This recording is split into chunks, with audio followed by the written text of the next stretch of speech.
Welcome to In the News for January the 12th, 2024. Still a brand new year here. I am Brett Birdie from appsandlaw.com. And this is Jeff Richardson from iPhone JD. Hey, Brett. Good morning, Jeff. Hey, I put February 2nd on my calendar, and I bet you don't even have to look at my calendar to know why I'm planning to visit an Apple store on that day. You had a great write-up about an announcement from Apple of when the Apple Vision Pro is going to be available. Aren't you surprised it's this early in the year? I mean, I was thinking not like anticipate April it or something like that, but Absolutely. They are ready. March they are at the ready earliest. To go. Mm-hmm. I know. So many surprises about this. Number one, I'm surprised it's so early in the year that, it makes you think that they almost could have shipped it for Christmas, Hanukkah and stuff like that, but they decided to hold it a little bit longer. Second of all, I'm surprised, and this is the thing I've been thinking about a lot, that there was so relatively little fanfare. Because it was a press release. That's it. I know. A press release saying, hey, you can, 1 week from today, January 19th, you can pre-order an Apple Vision Pro. And I certainly plan to do so. But that was it. I mean, it wasn't any additional details that we did not learn last week, including, for example, there really are details that you need to know. Like, people like me that have glasses, what do you need to know for ordering prescriptions? Can you just order it like online like you would get an iPhone, or are you going to be required to go into a store or even encouraged to go into store to get a special fit because people have different head sizes and there's different things for that. I'm actually surprised how much we don't know about this. And okay, there was an interesting story. I think I linked to it today by in fact, I think you have here by Dan Moren, where he was sort of talking about it. Yes, here it is. You think back in time, Brett, at the times that Apple has introduced products, and you and I have been watching all of these. You think about like the Apple Watch, for example, big product. But in retrospect, I think everybody would agree that first year, the first model was really underpowered, right? It was really slow, and it took a while. I don't even think that Apple really understood what the Apple Watch was going to be useful for in that first year. They were talking about everything from sending your heartbeats to drawing something like draw a little fish with your finger and send it just a picture. And nobody uses an Apple Watch that way. But then over time, we figured out, hey, it's really about, notifications and fitness and some stuff like that. Yes. And, you could say the same thing about the first iPhone. I didn't get the first iPhone. Exactly. Did you get the first iPhone, Brett? Not the very first one, no. Not the very first one. That first iPhone had no email support for corporate email. It was incredibly slow with Edge. It was expensive. No apps, just the Apple apps. Yeah, that's right. That's a big one. There was no app store. So if you think back in time to these major go back to the original Mac in 1984 and, how much of a leap forward there was between the first Mac and the Mac Plus, which came not that much later, and then, of course, the Mac SE. And, yes, every product improves over time. I realize that. But many times that first product, it's in retrospect, we realize that that's just sort of, getting something out there so we can figure out what it's all about. Now, that's not always true. I mean, things like AirPods were instantly useful. I think the iPad was instantly useful. So it's not always true. But for this Vision Pro, I think, and this was Dan Moren's sort of theory, it's that Apple might be just trying to be humble about it. This is a brand new thing. Let's not have the huge splashy introduction. We did a little bit of that last year, but and the quantities, if you believe the rumors, and who knows if they're true or not, the quantities are going to be very limited. And so what maybe Apple is thinking is, look, we're just going to have a press release. Just tell people it's out there. The early adopters are going to go for it. And, it's going to build over this first year. There's not going to be that many in the first place. And then we will see, we meaning Apple, will see how people are actually using it, what apps are being developed by developers. And so then maybe it would not surprise me if this model actually stays the model for the first year or two. But, maybe when Apple, close to the holidays this year, for example, they may have more of a sense of why people are loving it, if they are, and what they want to promote on it. And so but for now, sort of testing the waters. So I think that's an interesting theory. And I think that it explains why Apple has been, for Apple at least, relatively low key about this. I don't think we're going to be getting the Super Bowl commercials about this. We certainly didn't get the product introduction videos. So that's that. Now, having said that, I'll say one last thing. I'm so excited that we're finally here, Brett, that, this brand new platform that people are going to be using it in just a matter of weeks. Oh, so exciting.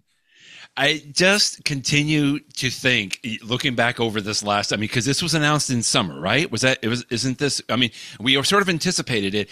It just seems like it's been a very premeditated trickle of information to very specific people from Apple.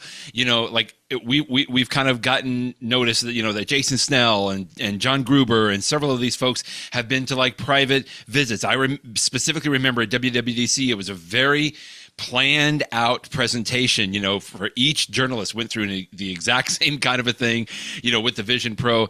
Like some people at Apple have really been planning this out, I think, to every single detail on how it's sort of getting noticed, how it's getting released, you know, controlling the message. I mean, even a little bit differently than I think in some of the other platforms that they have go. So anyway, it just seems to me, again, it's going to get better. We know that. And I think you're totally on point with like, this is the way it's going to be for a year, but that's a good thing. It's good to see exactly how this is going to be used. We're going to get some of the people that we all follow, you know, Marcus Brownlee, you know, all of those guys and gals that we follow, you know, iJustine, that how are they using it? What are some of the uses? And we're going to think about this over this next year. And then it's going to be even better. I mean, I even predict maybe Christmas 2024, perhaps maybe they would have a second model. Maybe that'd be too early, but I think by that time we're definitely going to have some ideas of like how the general public might be using some of this. I think that's a little early. I really do think that this model is going to be the model for all of calendar year 2024. Again, that's just my sense. I could be wrong. Right. And I'll also say, you know, when you talk about what's the same and what's different from other product announcements, one thing that I do expect to be the same, and I think I actually saw a story on this on Bloomberg, or there was an early leak, but apparently next week, select reviewers are going to get units. Who knows who they are? And you know, some of the people under an NDA, for example, I'm sure. Yeah, and then I'm sure, you know, if it's going to be February 2nd that you can actually walk into a store and buy one, my guess is that sometimes during that week, like maybe January 30th or 31st, then that will be the embargo lift, and we're going to start to see, and that's going to be fascinating, Brett, because it's going to be the people that, of course, they're going to have their handheld by Apple to have the best experience possible, but these will not be people using it for 20 minutes in a controlled environment. These will be people taking it home, actually using it for more than a week, hopefully, and really putting it through its paces. And so that's going to be fascinating to see those reviews in, you know, approximately 2 weeks. Absolutely. And then one other thing I'll say about other models is, you know, we talked about this last summer when they announced it, but Apple's calling this the Apple Vision Pro. But I believe that the platform is just called Apple Vision. And my personal guess is that we're going to have this model for a while. Right. And that whenever we get the next model, it will probably just be called something like the Apple Vision or the Apple Vision 1 or the Apple Vision something else. But it'll be a non-pro model that will be less expensive and maybe use fewer of the features. Or maybe it will simply be that all of the features that are in the Pro will push themselves down to a cheaper model. And then maybe eventually we'll have something new. So I think that the features that we're getting with this Apple Vision Pro, they're going to be around for a while. I don't think this is going to be one of these cases that you get it and you feel like, oh, they came out with a new one 6 months later. I really don't think that's going to be the case. But interesting. I cannot wait. It's really exciting stuff. Just neat. What kind of apps are we going to see? What's the experience going to be like? Is it going to be something because will you only be able to wear it for a limited amount of time before it makes you feel nauseous? Or is the fact that Apple has spent so much money in making sure that the quality of the image is just so high that you actually can wear it for an extended period of time? So many questions I have. But what I do know is that video that they had with the introduction, that was actually pretty cool because it is such a throwback to the video that I know you remember too from the original iPhone, where everybody from all the movies and TV shows was saying, hello, hello, hello. This was really just a cute so many goggles. Oh, there's so many goggles in this video, including Back to the Future. I mean, Snoopy. I mean, the licensing department, I'm sure, was very, very busy on this. But what a great video. Wars, and you linked to it in your story. This was a separate post that you did earlier this week, and I'll make sure that people get access to this. So just so everybody knows, so Apple announced that the pre-orders for the Apple Vision Pro, if you're ready with your credit card, they start on January 19th, right? That's next Friday? 1 week. Is that correct? Today, yeah. Mm-hmm. And then you can demo and buy in store starting on February 2nd. So just so that everybody knows, and I'll link to your story about that. I was just thinking, Jeff, we were just looking at the calendar, you and I. I'm actually going to be in New York on February 2nd. I'm just thinking we should do, my family and I were just there, and I said, in addition to going and seeing Rockefeller Plaza and Empire State Building and, all of the sites, Times Square that you would do in New York, I also told my kids, I'm like, well, we have to visit the Grand Central Station Apple Store, as well as the Apple Cube on Fifth Avenue, which we did. We got to both of them. So it's like, that just shows me what a geek I am about when I go as a tourist. But I'm just thinking, hey, like I love those stores, right? You and I both love those stores. Those are some of the absolutely, stalwart stores in the Apple physical store lineup. But we got to do something from there. Like, if nothing else, I'm definitely going to go there and do some video or something. Maybe we'll include that in the podcast, something else. There was another event going on this past week, CES, the Consumer Electronics Show, which way back in the day, Apple was a pretty big presence at the CES. They haven't been over the last several years.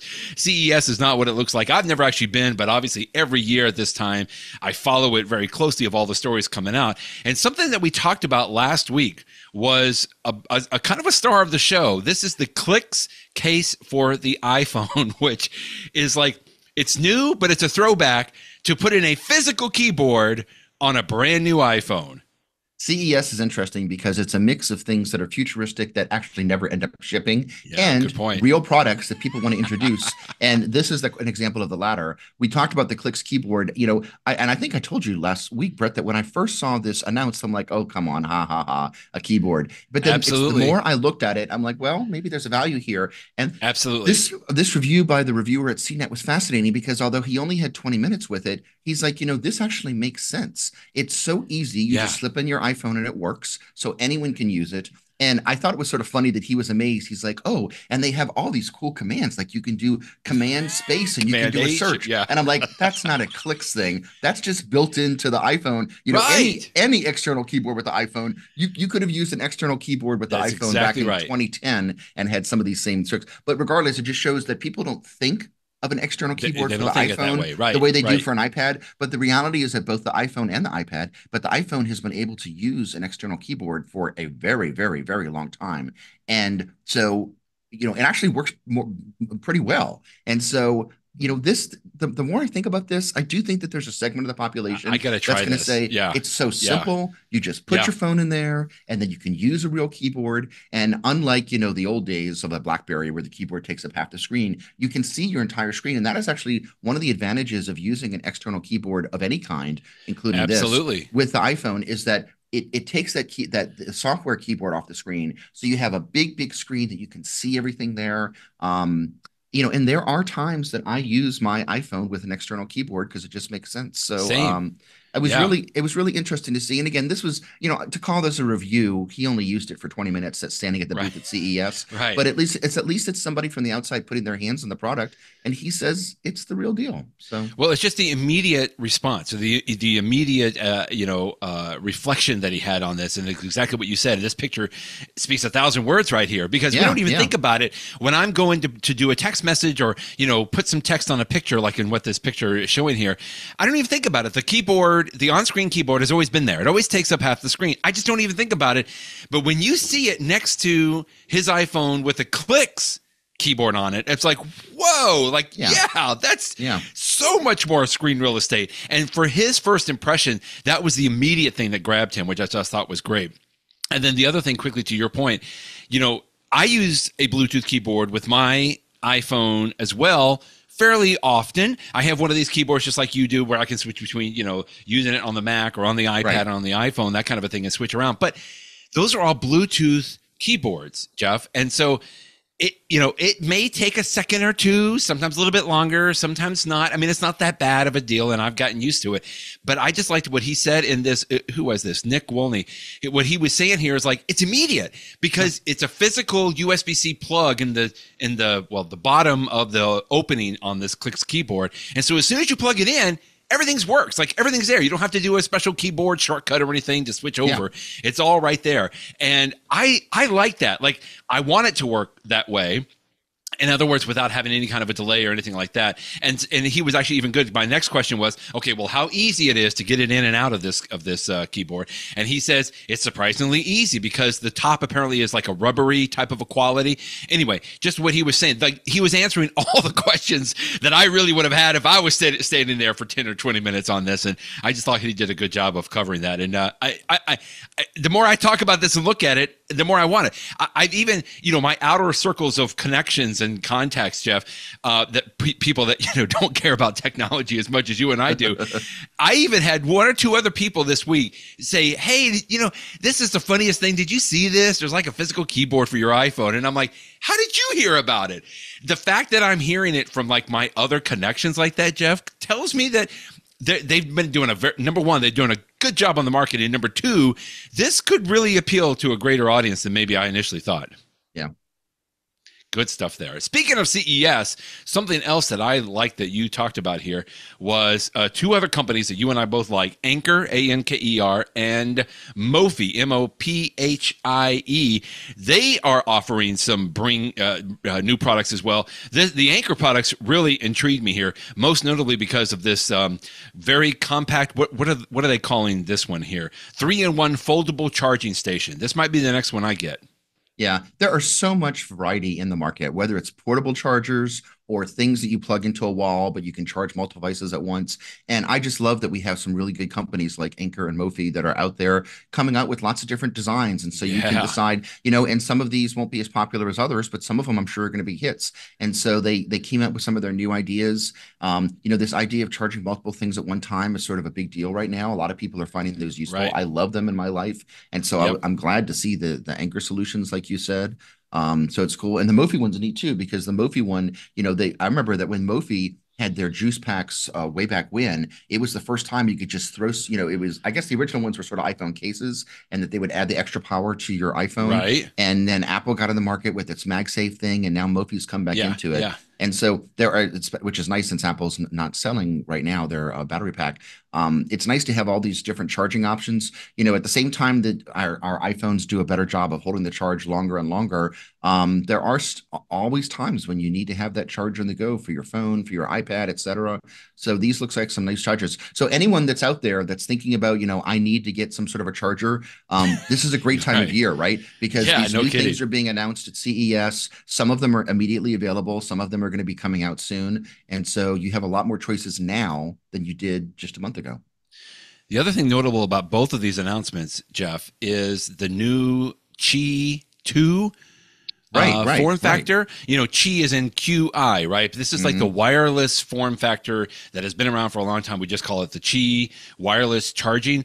But apparently up until this time, it only provided a very low wattage, like 7.5 watt, I believe. Exactly. And the Qi 2 form now offers 15 watts, which still doesn't sound like a whole lot, but that just means bigger, better, faster, right? And some of these wireless chargers now. And Apple has offered the 15-watt charging for a while now. If you get something that is MagSafe certified to work with Apple, then you get the full 15 charges. But I have some portable chargers, some wireless chargers. I'm sure you do too, Brett, that are just Qi compatible. So like you say, it's half. It's 7.5 versus 15, and it makes a difference. None of the wireless charging is going to be as fast as plugging in a cord. If you want to charge your iPhone as fast as possible, you always want to plug a cord in. But, if you're going to use wireless charging, why not have it charged twice as quickly as it otherwise would? So it's great. Now, I didn't research this before today's show, Brett, but I'm pretty sure I have a vague memory that the reason that Qi 2 supports 15 watt is because Apple actually donated its technology to the Qi consortium. I'm fairly certain I remember that, and I apologize if I'm speaking. I remember something along those lines. I do vaguely remember, so I don't think it's just a coincidence that this is as fast as Apple. I think Apple has actually encouraged, and again, this is just good for the general ecosystem. Yes, it means that Android can use it too, but I mean, why not have more and more products out there that have just a better job with wireless charging? It's possible that our good friend David Sparks maybe was at CES, but then again, maybe not, because he has been very busy working on yet another field guide in his wonderful, fantastic field guide sets that he has been doing for a long time. In fact, he even has the MacSparky Field Guides Wall of Love here.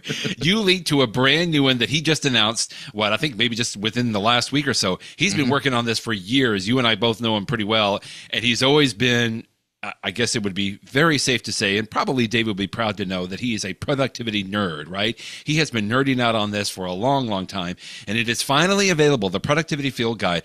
I'll link, you have a an affiliate link, which is just great because I mean these are absolutely worth it. You can actually go and I think he has a 30-minute video down here, yeah, where you can get a lot of the topics and stuff. It was just great to see David again. You know, you and I have watched him so many times as giving presentations. It's just good to see him delivering some of this information after he's been putting it into play for so long. David started, doing regular books. Like he wrote the book called iPad at Work. Gosh, over a decade ago. It Yeah, was one I of the got first that. books on using an iPad to get work done. That's And right. over time, there you go. That's the book. And it went from being physical books to he was one of the original people that were doing iBooks. But this latest Yes. iteration that he's been Yeah. doing for a year now, the Feels Guide, I feel like this is the perfect sweet spot because it's an online thing. You can watch it on your iPad or your computer or Right. whatever you want, and you watch the videos, and they have the text there if you want it. And he's just the quality of his video presentations are amazing. So good. And so he has done these Yeah. guides over the years about using an app or using a service like Obsidian or something like that. He's But used them all. this Yeah. one is hilarious to me because at its core, what David has always been about when he was practicing as a lawyer, and now that he's just sort of a technology person, productivity. He is so fine tuning. And I have to admit, this is not me. I am not the ninja for productivity. Thank God I can get through what I get through. But David really has it down to an art, and I've heard him talk about this for years. And so Hmm. when somebody who has been so passionate about a topic finally takes the time to put all of their thoughts down. Yeah. Let's get it organized. Let's get it into a teachable form. It's Yeah. something special. And so this just came out this week. I've just sort of looked at bits and pieces of it so far, but it looks like it's going to be powerful. So if you're looking to, get some tips for being more productive. Oh, I know so about he talks about things like his micromanaging, where you're really very very specific in your calendar, like really ultra precise on how much time you're going to allocate to tasks and a million other things that he's been yeah. working on over the years. All of us could probably use some productivity help, and that he uses a lot of technology to be productive. So, thumbs up to David for getting this out there. Yeah, I'm probably a little biased because I like David so much, but just even watching the video and him talking, it just calms me down. He is very Jeff, it's calming. like I I'm completely like agree. I can do this. Thank you, David. It's like you're so good at just putting me at ease. So if nothing else, I feel more productive just even watching the video, even if I don't put it into play. Thanks, David, for putting out some additional fantastic quality videos here. I like that. How about some photo shuffle? I thought this was a great. You and I have talked about the photo shuffle option on your iPhone lock screen, which I got to tell you, that's my default. I mean, I'll change it every once in a while. Like if I go to New York, I like to have it in New York lock screen. If I go to Chicago, I like to have a Chicago picture, as my lock screen. But my default is the photo shuffle. And I usually have it between people, places, and I think the third category is like nature, right, or something like that. And there's also pets too. And pet, yeah, okay. Well, I put my pets aside. I put the people first, but I'm just saying, like, I have it all, and I love it because every time I pick it up, Jeff, just as you know, it's like a different picture, and it could be something recent, and it could be something from the past, and it just puts a smile on my face. And I'm glad that not only are you and I the only ones doing this, but Mr. Jason Snell is as well as Charlie Watzel that he linked to here. This was a great little article. Yeah. There's so many different, I mean, this idea of take the pictures and to a certain extent videos too that you have over your life and surface them for you in various times, whether it be in a widget on your iPhone or iPad screen, or whether it be when you open up the Photos app and you look at the Memories Yeah. feature, or in this case, when you pick up your phone and you look at the screen. I really like this type of approach that Apple has had over the years because, Yes. we have Yes. so many pictures, and Jason points this out. You always have that like great picture of your spouse or this really fun picture of your kids that's maybe it's so good that you printed it out and you've got it in a frame. But there's also a million other pictures, and some of them may not even be the best quality, but they record a moment in time that just brings back this happy memory to you. Yes. And Yes. when it just sort of shows up at random and you haven't seen this picture in a decade, you're like, oh, yeah, I remember that. And it just brings a smile to Right. your face. And so I love the Absolutely. serendipity to it. And of all of the different methods that I've just described, the feature that's been out for what, about a year or so now, 2 years, the one that it comes out on your screen, that one's really nice because every Yeah. time I pick up my phone, it's like I look at, and Yeah. the picture changes. I don't know how frequently, once every You can five, ten change minutes, it. whatever it I is. do it every But time I pick it up. Is why I make a oh, is change. But that you yours? could do it. You could Mine's change that if you wanted to. Yeah. mine stays on for a little while. And the reason for that is because the way the feature works is it finds a set of, and I used to know what this number is. I want to say it's like maybe 20 pictures, Right. and it rotates Right. between them. And so I found that for me, if the picture changes every time I pick up my phone, I find myself seeing repeats a lot. I prefer to sort of have one picture on there for 20 minutes and then then later on in the day, it'll be another one. But I'm looking at one right now. It's just a silly picture of my Yeah. daughter when she was little on a bike, turning around and waving Right. her hand at me. Right. And again, there's nothing special about the picture except it just reminds me of those times on the weekend when I would take my kids to the park and we would go ride bikes and they would ride their tricycles. And those were Yeah. such great times. And I would not have had that nice little memory if it wasn't for me picking up my iPhone just now. So great feature, bravo. If you're not using the photo shuffle feature Yeah. on your Try it. iPhone, Try and you it. do have pictures on your iPhone, gosh, I really encourage you to try it. Absolutely. I was just looking here. So you have to tap and hold to go into the Mm-hmm. customize function of your lock screen. And then you can select. Now, I only have the categories people, nature, and cities is the shuffle categories that I have. I don't know if I can add more on that. But the other thing here is that there's a three dots on the right side and it says the shuffle frequency. So you can have the shuffle every day. So you can have the same picture like once a day. You can have it shuffle every hour. I have mine shuffle on lock. So as soon as my iPhone locks, it'll change. Then the next time I pick it up, it'll have a different picture. But you can also shuffle it on tap. And I just like the way that I can customize that, to because sometimes I will pick it up and I'm like, oh, I like that picture, and I was gonna go show my wife, but then it locks and then the picture's gone. Yeah. So I have to go and change that. So anyway, it's good to make sure that you have some of those changes there. And Now, I'll tell you, Brett, that when I look yeah. at mine, my categories that I can choose between are people, pets, nature, and cities. So maybe you just don't Really? have enough pets pictures on your phone or something like that. But it does. That could be possible. And again, it only works because the iPhone has used its artificial intelligence to determine what is a picture of something from a city, what is Yeah. nature, what is pets. And then for people, we should point out that you can actually select people. And so I have mine That's right. I got with right. my wife and my two kids, but you Yep. could select another specific person and you could say, maybe you just want to have pictures of a family member that's passed away to bring back some nice memories about them, or maybe Right. if it's somebody's birthday, you want to, you could change it whenever you want. And But I guess anyway, we could it's say, a cool feature. yeah. I mean, you could put, specific pictures on there, obviously, right? This is a You very could. specific option of the lock screen here. And then the reason we're talking about this is the article from Jason Snell. Maybe I do need to put my pets on here because I just love this little picture that he linked to, this story he linked to. I think it's in the Atlantic, right? Where Charlie Walzel is the author here. And he said that the iPhone has helped him through his grief of losing his dog. Because the iPhone would change his wallpaper in home screen to an image that it had grabbed from the camera roll. And so at the end, he says, grief is not linear and neither is photo shuffle. So over the next few months, I watched the photos change in and out of random, always with the dog in focus. And I don't know, I just thought that was really kind of nice and sentimental way to do it there on the photo shuffle. So thanks, Apple, for helping us do that.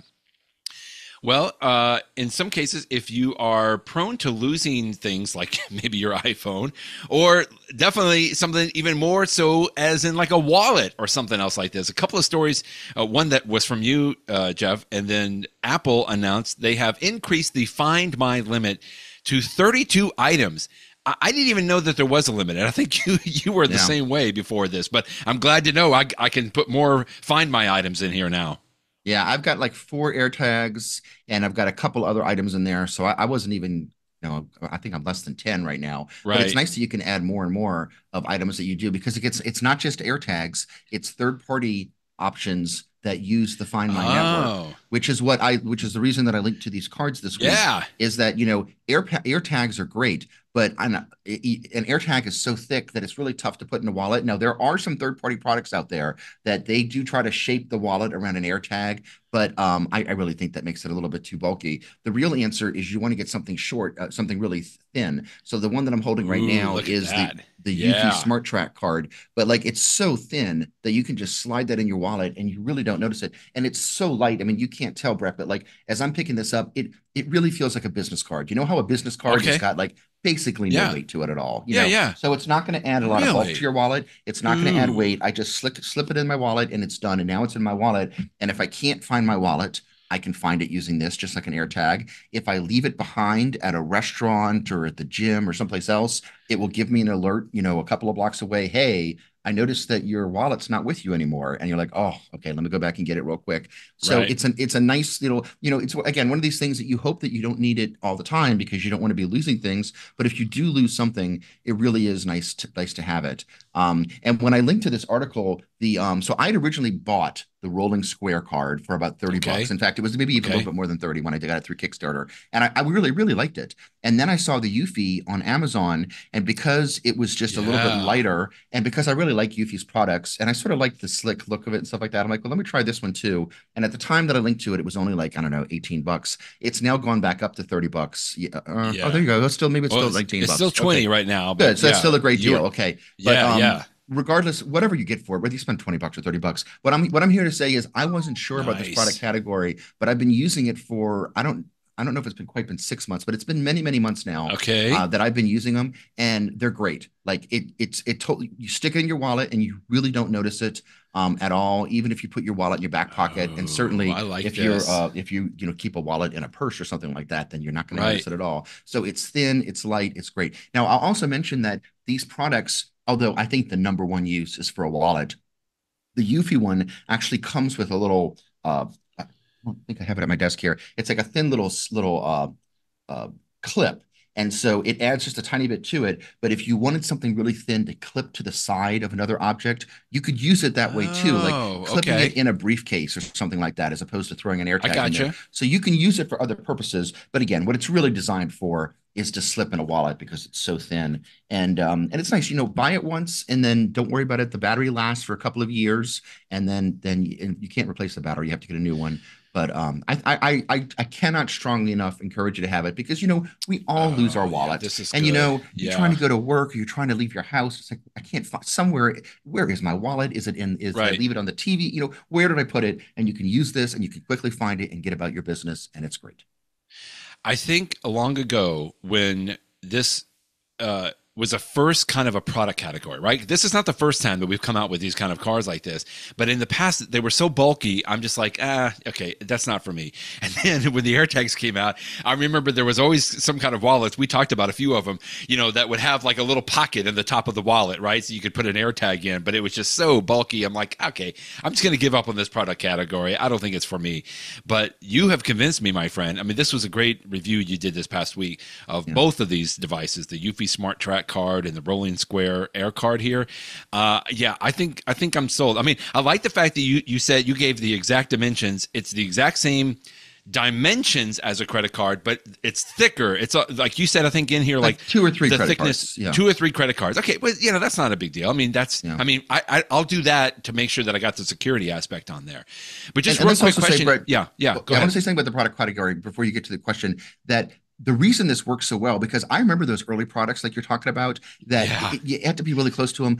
It's because of Apple's Find My technology, because Apple has it that, like, Okay, if okay. I leave this at a restaurant and I leave, as long as anybody within like 40 feet With of it, of my thing has yes. an Okay. iPhone, that's the cool Right. thing about it, is that every Right. single iPhone in the world will sense objects that are around it. And so even though I'm no longer at the restaurant, some stranger that I don't know, his iPhone notices my card and anonymously gets that data to Apple, that then tells me. So I have no idea who that person is. He has no idea who I am, but Hmm. thank you for helping me out. And because iPhones are basically everywhere, that's why this works so well. And again, this is not unique to these cards. This is Okay. how AirTags work and everything else. But I just wanted to point out that's why we now live in an age when this technology works, because So all good. iPhones Yeah. support it and so have it. But anyway, you had a question. I'm sorry. So both of these will work. In other words, if I get one of these and I put it in my wallet, Jeff, I can see these in the Find My app on my phone, right? I Correct. can register as an item there. In addition to, it sounds like I think you mentioned in here you use the Eufy app as well, so you Mhm. can look. You can look in both areas, correct? Right. So it's just up to you. If you want to use the Eufy app, Okay. Okay. then you can use the Eufy app to find it, or if you want to use the Find My app. And you can do either one. Like when you first set it up, I set it up with the Eufy app, and you get one or two extra features that way. But then I separately set it up with the Find My app and chose to do that. But you basically get all the advantages of both of them. There's a few things I put this in a review and I'm forgetting it now that I'm saying it. There's one or two things that you can do. Let's see, you can uh yeah, so for Yeah, example, you did through put it in the here. Eufy app, Yeah. you can actually have, if somebody finds it and they scan the QR code on it, they could get a notification to you. That would occur through the Eufy app as opposed to the Find My app. But you don't But you just turn on notifications. Okay. Right. Yeah. You don't have to use the Eufy app. You literally could buy this thing and use it 100% of the time with Find My app if you wanted, and that would be fine. Oh, that's fantastic. I mean, this really should fit in our Where You At segment, but we got something better for Where You're At. But real quick, how about a public service announcement? I'm glad that you linked to this. If you use a Magic Keyboard, is it just the keyboard or is it the Magic Mouse as well? These are the... I think it's just the keyboard. But again, this device has been around for... gosh, over a long time. So these are these small little chiclet type keyboards that Apple has been selling for a very long time, many years, like you said, Jeff. They work great. Mostly they're used with a Mac, although some people will use it with a Windows computer on there. But if you have one of these, you might want to just read this story that we linked to here to make sure that it has been updated to the latest firmware update. Yeah. There is no way to actually make the update happen, but you can go and check in your Bluetooth settings, especially on a Mac, to make sure that the update has happened. In other words, the update happens automatically, and you can just go in and make sure that it actually was applied, because it fixes, it looks like it's a little bit of a scary security potential patch here that it fixes, which is good. Thanks for linking to this today. Yeah, there was this flaw in Bluetooth that if somebody knows how to exploit it, they could actually see your keystrokes. So, I mean, you're sitting there in a coffee shop and somebody that's close enough for Bluetooth range could actually see your keystrokes. And that's the last thing that you want, because that's, basically seeing everything that you type. So it is an important update. And I'm glad that even though this product has been around for a while, I still use one. I have and I've mentioned in the past, same. I have a small one that I think originally I got it from one of my Apple computers years and years and years ago. And I no longer use it with the Mac, but I just use it as my portable keyboard for my iPad. And I have it in this case that sort of folds up and makes it into like a stand. But I use mine. And so even though I posted about this today, Brett, I have not yet updated mine. I need to do that this weekend before I start to use it for real. But I want to get it updated and get it nice and safe. Yeah, and like I said, we'll link to it so that it just shows you exactly how to go through and make sure that patch has been applied there. Now let's talk about the Where You At segment. Well, we got a doozy one today. Indeed. And this one's been all over the news. I was just going to say, I think everybody is fully aware of it could have been so much more of a tragedy. This is now on Monday, right? Or maybe it was last week. It was 1 week ago. Okay. It was on a Friday. Okay. Yeah, you tell it. So 1 week ago, this Alaskan Airlines flight is leaving out of Portland, and 15, 20 minutes into the flight, the door panel, whatever, sort of comes out. And so suddenly the plane's depressurized. Right. And me, without my limited knowledge of plane accidents from bad B movies, I just assumed that everybody would be sucked out of the plane. But fortunately, that did not happen. All the people stayed in the plane and were, safe, but some items were sucked out of the plane. So, I mean, the good news is that, the pilot was able to land the plane, turn around, get back to Portland. Thank goodness. They're doing an investigation of this because the bolt that fell out, apparently this is an issue in other planes as well. And I'm sure we'll come back to this in a second. So, I mean, I guess it's either a horrible story or a great story. I love the FAA statement was something like, this is not supposed to ever happen. It's like, yeah, I think that's not supposed to ever happen, that the door just flies off a plane. But the interesting thing, the reason that the iPhone angle, of course, is that one of the things that was sucked out was somebody's iPhone, and the iPhone falls down 16,000 feet and lands in the grass unharmed. Like it wasn't even scratched. It's fine. So no problem. Nothing to see here. Apparently in that area, the FAA or whoever it was had put out a little statement saying that if anyone wants to sort of walk around, what they were trying to find was like the stuff that like the bolts that was supposed to hold the door in, which they did actually find from people sort of walking around looking for it. And so this guy figured, I'm in the area, I'll just walk around and see what I see. And sure enough, on the ground, he found this iPhone, and he's like, there's no way this could have fallen from the plane. But then he picks it up, and because the person did not have a passcode on their phone, he was able to open up the phone and he sees it to someone's email with like the baggage claim number for this flight. He's like, oh my goodness, this must have come from the flight. And so he turned it in and it was able to get back to the owner, I'm sure. But gosh, I would never thought that if you drop an iPhone 16,000 feet, it could actually survive it. But yeah, I mean, so many things are amazing here. Number one, nobody was injured other than just bear some minimum injuries. I mean, no one was sucked out. Let's put it that way. Yeah. Number two, he was able to the pilot was able to turn it safely. Number three, the iPhone survived this drop.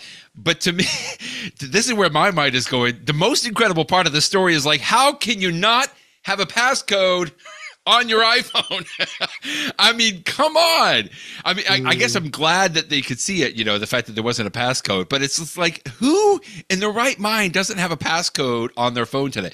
That's the lesson I take away from it. But, just incredible. I mean, I'm glad that they were able to find it. And, I know for me personally, when I travel, I have Flighty, and the United app will have notifications on the front screen without even me having to unlock the screen.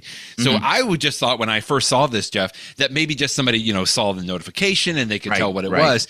But John Gruber and others have confirmed, like, no, there was no passcode, and I'm like, come on, like, what day are we in? Okay, anyway, going back to the flight, this is just a miracle in and of itself. I mean, first of all, I believe the flight was completely full, except for the 2 seats right by that exit sign. I actually I could be wrong, but I believe that those 2 seats that were right in that exit row, which, first of all, an exit row being empty in and of itself is just amazing. Yeah.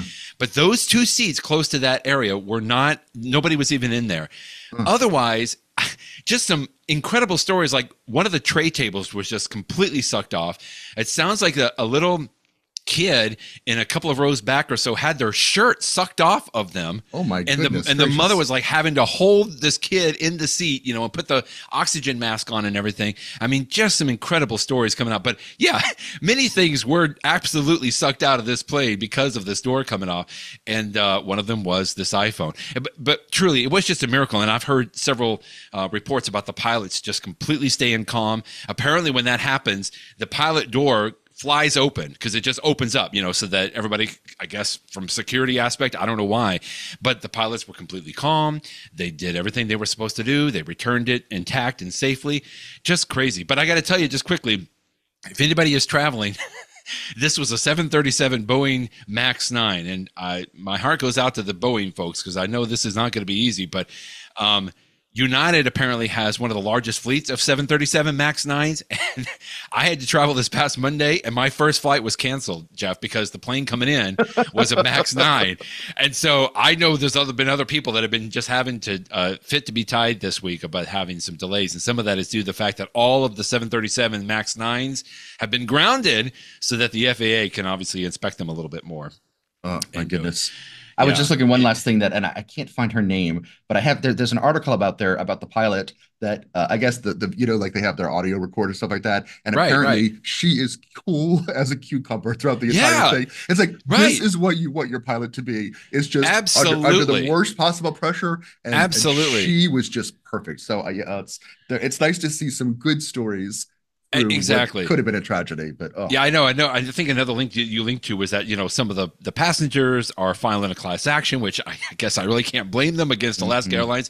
It's actually against Boeing, not the airlines. Oh, at Boeing. Okay, at Boeing. As you were saying, Brett, it's a bigger issue than just the airline carrier. It's the plane itself, apparently. But anyway, I just want to give props to this pilot. Similar to I remember when that plane had to land in the Hudson River. Right? Remember that several years ago? Sully, whatever his name was. Yeah, exactly. We all know because there was a movie made of him and everything, for crying out loud. This might be the next big movie. Yeah, I was going to say, let's get another movie for this pilot. I mean, she did absolutely fantastic. Speaking of depressurizing when you're in the air, this is a television series that I have actually been very much looking forward to, called Masters of the Air. This was your little video vignette at the bottom of your post today. I've been looking forward to this because I think, just like you, very big fan of Band of Brothers. Also a very big fan of the Pacific, right? That was the Pacific Theater series that went on, which was absolutely excellent. And these are the same people, Steven Spielberg and exactly Anglin all and the same folks. Yeah, exactly. I got to tell you just real quick. Here's a quick New Orleans link here. One of my favorite airplane World War II movies was Memphis Belle. Do you remember Memphis Belle? It starred Harry Connick Jr.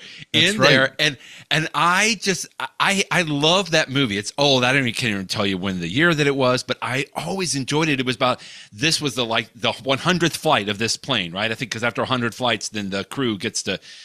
They can stop flying, I think, right? All these dangerous missions. Anyway, I just have always been fascinated by that movie, and so I've been looking forward to this Masters of the Air. And this is coming direct to Apple TV Plus. Is that right?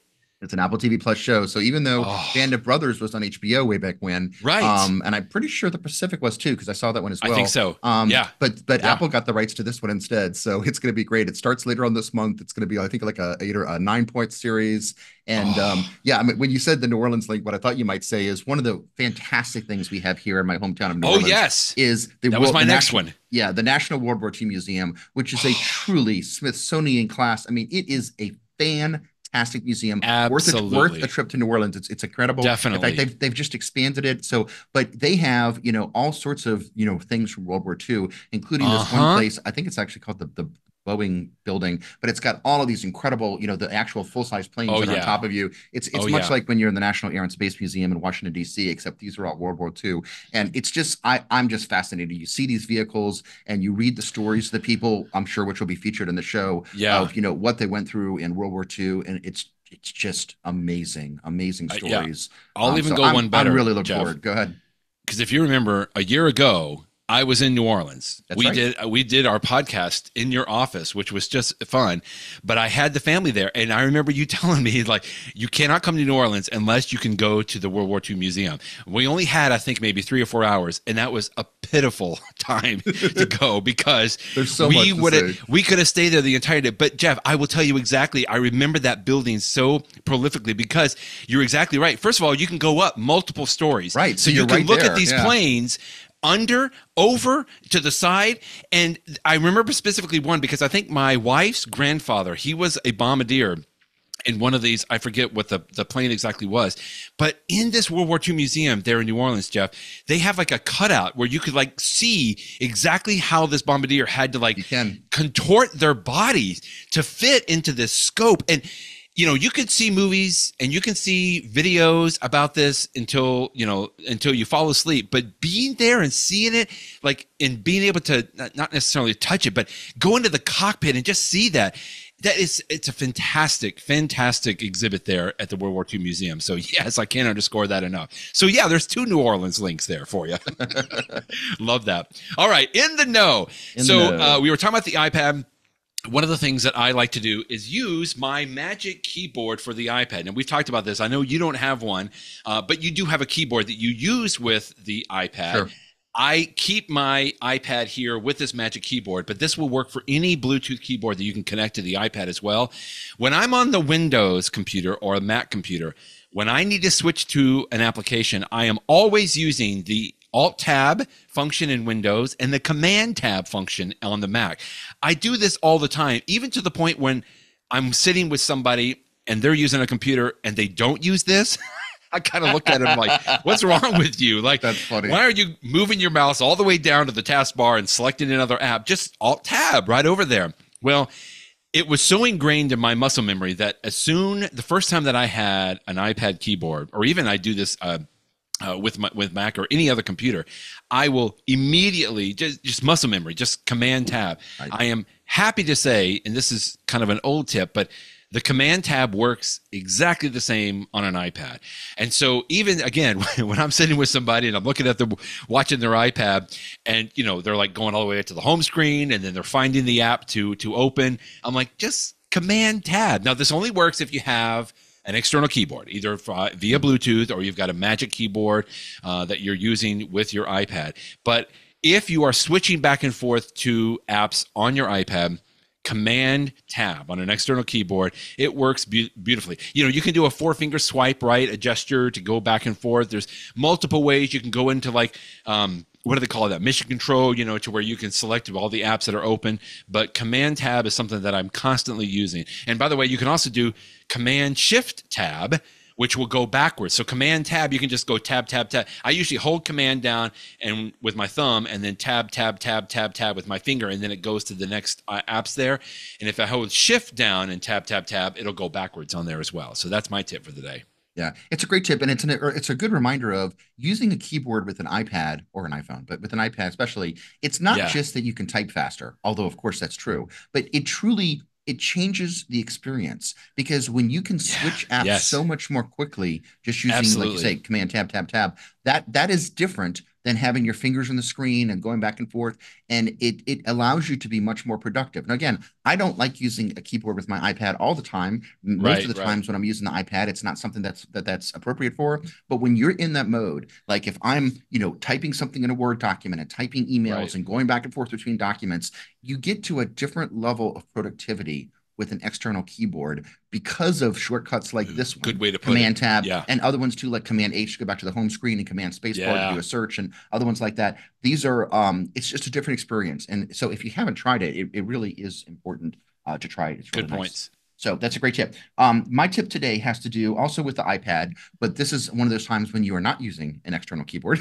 If you're just watching a video. Now, I love, sometimes I'll be watching a video and then I want that video to sort of play off in the corner. And there's this great feature from Apple called multitask with picture-in-picture where, it works great with the Apple TV Plus app, of course, but it also works with you.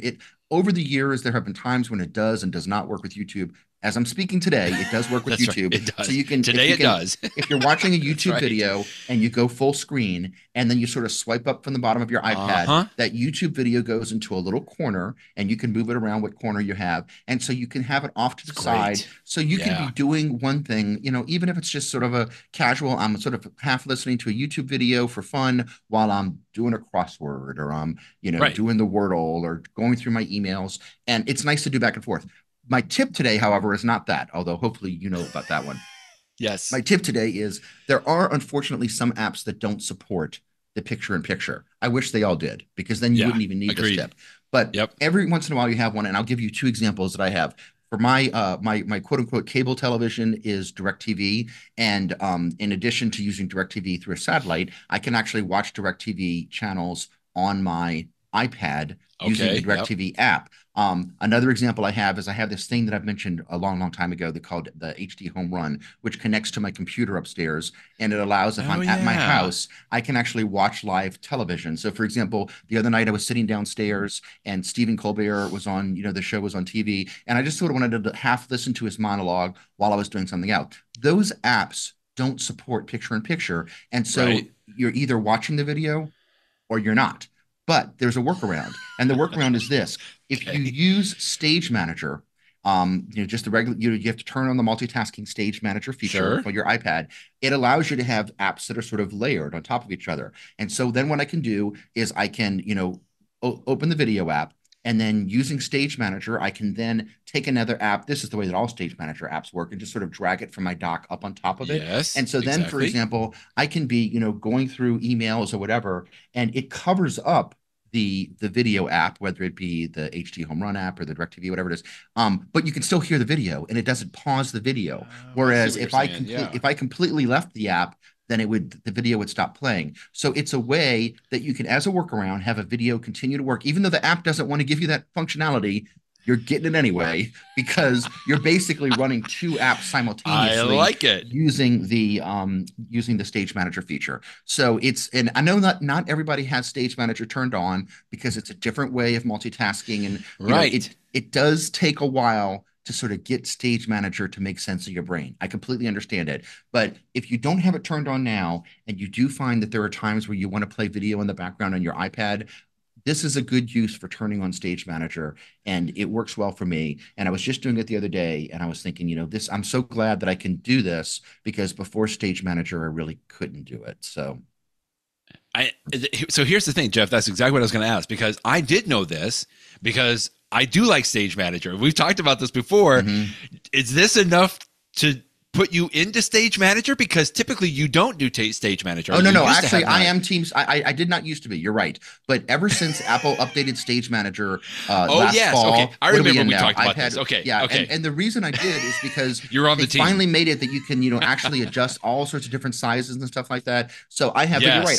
I was a holdout for a long time, but for the past however many months now, I've been using it. And, Stage Manager is one of these things, Brett, this, I'm telling this to other people, that once you start using it, over time, you find more and more uses for it. And you're like, this makes sense. This is why this makes sense. Another example is I Sometimes I will be logging into some of my firm resources and I'll be doing my timesheet. This is just an attorney type thing. But like as I'm switching back and forth, being able to sort of, you can see things on top of each other and I can tap to here and tap to exactly. There's something, and again, I know I'm talking about overlapping windows. People have been doing that on the computer since the 1980s. So I realize I'm not talking about anything that's very, profound, but to do it on the iPad is profound because we didn't have that capability until recently. And there are times when it really, really does make sense. Yeah. Okay. I remember this now because we've talked about this over the years about the fact, especially like Federico from Mac Stories, he was not happy about it. And Apple has made some very smallish incremental type changes, but they've all been in the right direction, I feel like. And you're right. You're exactly right. I've been using it now for quite a long time, Jeff. And even now, still today, I will find like, oh, wait, what if I can resize that? And I mean, I will sometimes have 4 windows open because I've got my Spotify, a very small sliver window of a Spotify listening over to the side, but I've got my newsreader. But then sometimes I want to go into my browser. So I'll have that on there as well. And sometimes a PDF on the side. And every once in a while it gets just a little wonky, just because, I'm maybe trying to do too much or so. But yeah, once you start using it, I think you said it very well, Jeff. It's like you start understanding like how this really works on there. So good. I'm glad you're on the stage now. So that's good. All right, my friend. Wow. Lots of good stuff to talk about today. Boy, I can't wait. Maybe next Friday you'll have your Vision Pro ordered already, right? I will at least have a report on whether it was successful or not. Let's put it that way. All right, good. Then we'll talk to you next week, Jeff. See you then. Thanks, Brett. Bye-bye, everybody.